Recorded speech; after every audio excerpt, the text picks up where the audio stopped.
Hi, I'd like to call the Zionsville Safety Board meeting to order.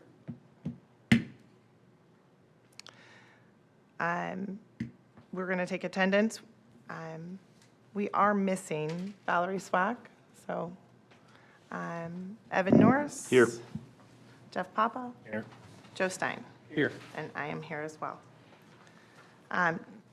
Hopefully you had a chance to read the minutes from our November 26th special meeting, and I did read them, and I will make a motion to approve the minutes. Second. So motion by Sarah Sampson and second by Evan Norris. All in favor, say aye. Aye. Aye. And I don't think there's anyone left to vote. So we can go over the fire department's monthly report with Chief Van Gorder.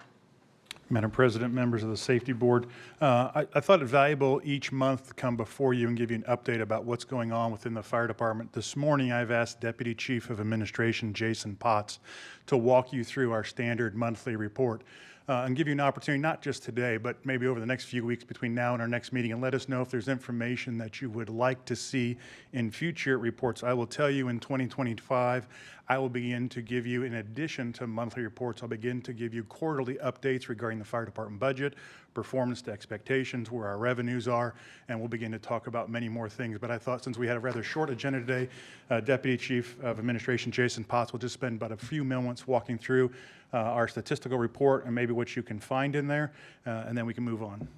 Chief Potts.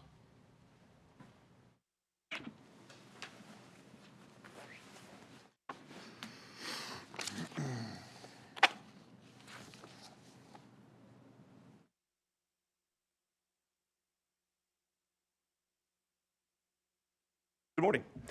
Morning. Including in your packet is our monthly report. This is a generally standard report that we've been providing for a while that's been included in our website. This is a good opportunity for us to really talk about what these things mean, how we are tracking some of these items, and really look into the future of what we can provide to you as a safety board and how we can improve. In the first page of this chart, you'll see a couple of graphs. The initial pie chart that you see is really a breakdown of our calls for service by type. We do report, according to the United States Fire Administration's NFIRS standards, that categorizes all calls for service into 9 different categories, and you'll see those represented on here as far as fire, overpressure, which is really pipe burst air types things, really not fire, but different types of larger events. EMS, which also includes vehicle accidents, hazardous conditions, which is hazmat, or different types of odor investigation calls, service calls, lift assists, good intent, which are disregards or other types of service calls, then false alarms, and then there's 2 other categories that are generally not used that often, which is a weather event, and really in the town of Zionsville, that weather event tends to be lightning strikes where there's no structural fire damage that occurs, and then there's a special incident type, which is really a citizen's complaint or other. When it comes to our statistical data, we try to avoid using any type of category that uses other, because it's just that creates bad data for us. As you can see, really for the Zionsville Fire Department in November, our EMS calls for service is 63% of our calls for service, which is actually a little bit lower than what you would see in the general Indianapolis area. That tends to be more around the 75% EMS to other calls for service. And this is really what you see for Zionsville. We tend to have more of the other type of other than EMS calls, so the ratio is a little bit different for us. In November, we had 201 calls for service, and you can see how that breakdown is. The one thing about our calls for service is these are all actual calls through the 911 center, walk-ins to the stations. None of these incidents, none of these numbers that you see in here, especially in our year-to-date, are self-generated calls. All of our inspections, all of our fire prevention activities are all tracked other places, and we can provide that information, and you'll see that in our report. But these are actually citizens calling for assistance from the fire department. As we move down into the second page, you'll see our year-to-date calls for service, and we really track this on the public side in a 6-year ratio, just so you can see really what our trend data is for the last 6 years. And as you can see, we continue to grow in most places with the exception of fire, which is great because as an administration in the fire department, we don't want to see that fire go higher. And we really credit that a lot to our fire prevention division and a lot of the efforts that they make to try and keep that fire risk down. The next, good. Out of district, what does that mean? Does that mean calls that ZFD is responding to outside of its district, or these are services that are being brought in? It is. These are calls for service that ZFD will respond outside of our normal response area. You see the breakdown in the report. You'll see out of district, Station 91, or District 91, District 92, District 93. The map on the screen is actually reflective right now of what those districts look like. And then the out of district calls are really where you'll see Westfield, Whitestown, Pike Township, or anyone else that would call for our assistance. We would go out to assist them. We do track aid coming in to help us, but it's not generally an area that we end up reporting on. Thank you. I was looking at this and I identified 2 trends where things are trending upward over the past 5 years, good intent and false alarm, and I can only attribute that to, and I'm sure you guys have analyzed this, just the increased population. As population increases, those would as well. It does. As we continue to grow and see different types of neighborhoods get added, obviously a lot of those neighborhoods will have alarm systems to it, and that generally will make that increase. And the good intent and false alarms kind of run side by side, because if we get dispatched to a call for service that's a fire alarm and then we get disregarded, it switches that code from an actual alarm call to a good intent canceled. So you're exactly right on, and that's that trend that we see also. As we continue to grow, we continue to see those things go up.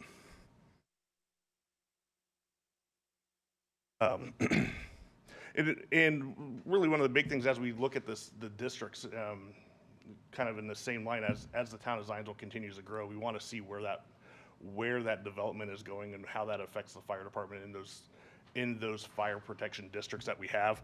And we kind of see that representative as far as the numbers, as far as the response in the Station 91 district, Station 92 district, Station 93 district. You'll see that those district responses, especially in the 92s area, which runs the Michigan Road corridor, 32 corridor, has continued to grow up. As we've seen more growth in that area, that district becomes more busy, and we try to adjust as we can that type of response coverage area. Is there a monetary exchange for out-of-district response or help? There is not. The really monetary issue that can come into that is the type of call. We are afforded some opportunity when it comes to hazmat type of calls or EMS calls. We can do that, but as far as point I was going to make was that we have mutual aid agreements with all of our neighboring fire departments, and they basically say that we will respond, stay as long as we can stay there and help, as long as it doesn't negatively impact our community. Likewise, when they come in and help us, we don't charge or pay them. Right. But the 2 exceptions are if we were to transport or provide ALS care, we're able to bill for those services wherever we may pick those individuals up.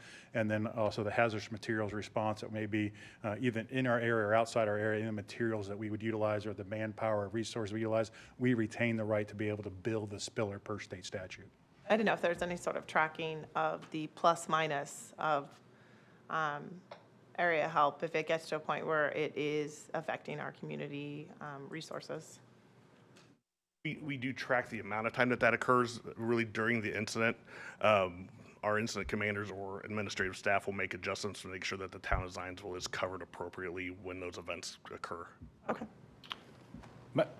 My information is very stale, probably 8 or 9 years ago, but I think at one point you were doing something like 42% of Marion Township's runs. Is that, I may be wrong, but is that still? We do have an agreement with Sheridan Fire Department, which covers Marion Township to cover a portion of that. I don't have the statistical number as far as how many calls for service in Marion Township occurred and how many we respond on, but we do respond to quite a bit of calls for service in that area. Is that reimbursed in any way?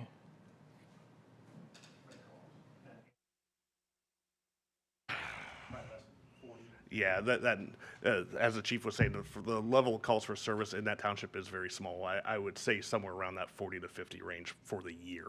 Well, if that. it's small, but at one point, you were doing almost half of their fire services, if I remember.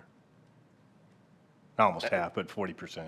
I think with the mutual aid agreements and things like that, I would say that that's an accurate statement that we would respond to most calls in that township, especially ones of significance.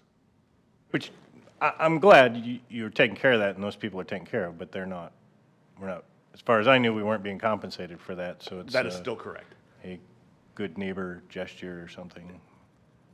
And then you mentioned walk-ins. I'm just curious, how often does that happen where somebody just shows up and rings the doorbell at the station? It is rare, but it does occur. Usually a medical emergency? It is. We actually see that more around the District 92, Station 92 on 421 corridor. Someone's traveling from a more rural section and then runs down 421 and stops at the fire station because it is a convenience and they know that it's there. I wondered, because that's the closest place to my house, so. Thank you. And then, as we continue to move down through the report, you'll see some snapshots of some of the activities completed by the different division heads within the department administration that have been completed in the past month. The bullet points are only highlighting some of the projects that are being done within the administration and focused objectives identified within our last strategic plan and their participation on various boards and committees. The one thing that this does not include is really the consistent work being done by the divisions, like fleet services that keep our vehicles and equipment running safely. And these are different areas that we want to improve on our report going forward to really create an accurate picture of what is going on within those different divisions. One of the things that we want to, as the chief said, we want to be able to give you the amount of information that you want, and we are very data driven, so we have a lot of data that's available to you, and we'd like to be able to provide that. Some of the areas that we want to improve on this report is really showing what these divisions are doing as far as maintenance hours, the amount of hours training that's being completed by our firefighters on a monthly basis. I can tell you last month that was almost 1,100 hours of training. Upcoming trainings that we are planning on doing in the next month. So we're also giving you a report that looks forward. And then just some operational staffing issues, like the frequency of days that the crews operate below our full staffing, which is 74% of the time. So these are topics that we want to include in future reports. I won't step through every bullet point because there's a lot of good things going on and a lot of good things going on in the administration as we move forward. But like I said, I welcome any additional areas that you would like to have included in these reports, and I'm really good at question and answer responses, so.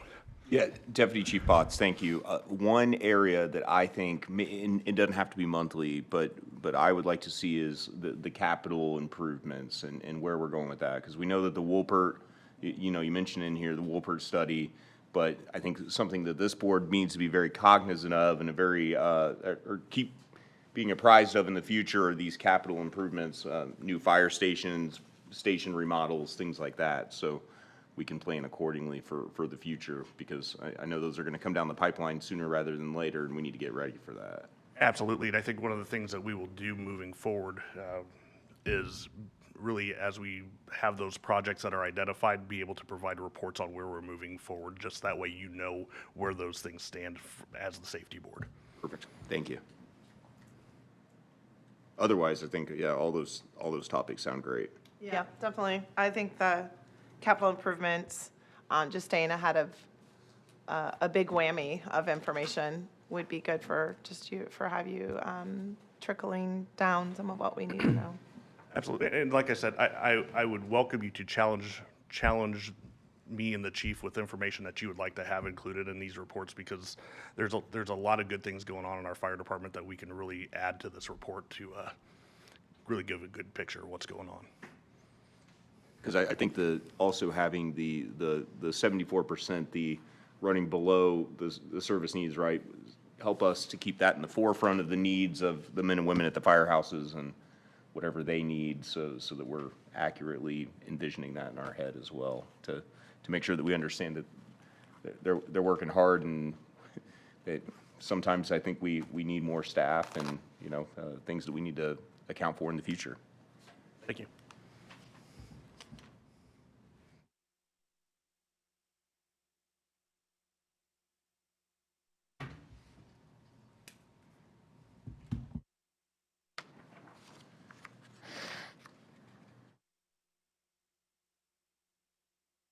Okay, so we have no old business, so we're going to new business, which is Heather wrote for us a remote meeting policy.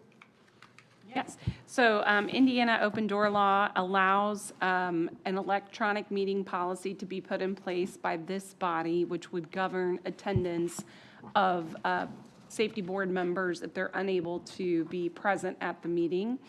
And this models the same policy that we use for the town council as well as the Board of Police Commissioners, creating some uniformity for all of the different bodies in the town. It would allow for members to meet remotely if they provide notice to the president of the safety board in advance.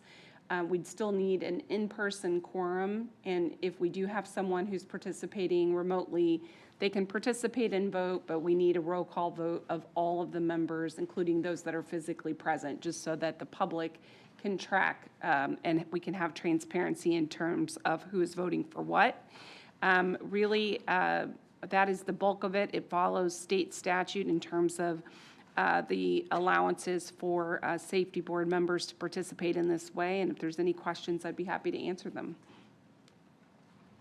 I think I just saw that it had to be in writing, so they would just have to email me a week before if you wanted to participate, so that I could let Joe know and we could make sure that not too many of us were trying to do it, because there's also if 3 people try to do it, we wouldn't have a quorum, and therefore just the first 2 people to have contacted me, and obviously with email we have time, date, stamp, so it's not me choosing who gets their way, but I think that was an important thing to point out. But otherwise, I think it's great. I think for this board, we're already going to have consideration of different meetings if there aren't town council meetings, since the morning meetings have been canceled. 3 of next year's months. So we'll have to have some consideration if we make special meetings versus our sole standalone meetings on Tuesdays of those months. But does anyone have any questions? Yeah, Heather, does this stipulate phone versus video conference? Does it matter? It will probably be through Zoom, because it does require that all members of the public can also participate in hearing the conversation. So if you do have to dial in, it would be through Zoom and not by telephone, just so that everyone can simultaneously hear the same conversation, even those participating remotely. I think it said something about seeing your face, right? Don't you have to have your, You do not have to have your camera on. you don't have to have your camera on? Just you have to be physically present so that all members can simultaneously hear the discussion. Okay. Yeah, I plan on being in person, so it doesn't really impact me. Do you want a motion? Yes. Okay, I'll make a motion to approve the remote meeting policy. Second? So, motion by, I was going to call you counselor, but Vice President Evan. Call me Evan. And a second by Joe Stein. All in favor, say aye. Aye. Anyone against, say nay. Motion passes. Does anyone have any other matters that they would like to bring up? Yes. I should have known better, but I thought there would be a positive ask about being reappointed. And I'm happy to do that, but during session, I can't make this meeting time, so I would miss January, February, March, and April. I can probably do it remotely, but it's limited to 2 in a row per the policy. So anyway, I'm just saying, if you want to replace me, that's fine for the efficiency. Otherwise, I can do 2 by remote, but then not after that because of you only do it 2 in a row. I'm not saying change the policy. I'm just saying if the meeting is still at this time going forward, that's fine, but you may want to replace me if you need somebody those first 4 meetings in person. Although I could do 2 remote per the policies. We could also look at a different date and time. I Yeah. may have similar issues to you, so. Yeah, you probably was. Right, and these, the January, February, where the town council the meeting is canceled for the second meeting. So we could make our time as special meeting times anyway. I think we'd already discussed that between Chief Van and me, because it seems, Well, that we For could- me, unless it's super early, like super early, or after work, it's gonna be the same issue during session. Unless Could we do potentially it it's on after a our Friday. first town council meeting where it's in the evening? I mean, it might be a 9 PM meeting. that's fine with me. I would typically not suggest that, because you really want it to be at a time that's available for the public to attend. it. And that would, I think the public access counselor would say that would be unreasonable, but we could maybe do it prior to, or just look at modifying the policy to allow for electronic participation. Really, the only requirement by statute, we want to encourage in-person participation, but the statute just requires that you attend at least one in-person meeting a year, so we could look at modifying that if we need to. I mean, Jeff is trying to hang up his hat on all his commissions and boards. No. We can talk about it. Okay, we'll take a look at the I don't- policy too. Yeah, and I wouldn't trying to make everybody change anything. I'm just saying I can do what I can, or you can replace me. It won't hurt my feelings. Either way, it's fine. I'll work with President Sampson, and we can figure out maybe if we can say at the discretion of the president, we can waive that requirement or something like that for the next meeting. Okay. I move to adjourn. Oh, go ahead. I just wanted to add one more thing. Thank you to ZFD for the firefighter, the Santa Claus Oh, traveling yes. through the neighborhoods. I forget what we call it Area. officially. Yeah, but, yeah, it is. The Familiarization. familiarization events are always such a big hit, especially, I love seeing the photos, and appreciate the men and women getting out there and seeing the neighborhoods. So it's always so fun. The kids love it, so thank you for that. Yes, thank you very much for that. Anybody want to move to adjourn? Move to adjourn. Second. And the next regular safety board meeting is scheduled for January 21st, 2025 at 8 a.m., but it sounds like we might be changing that.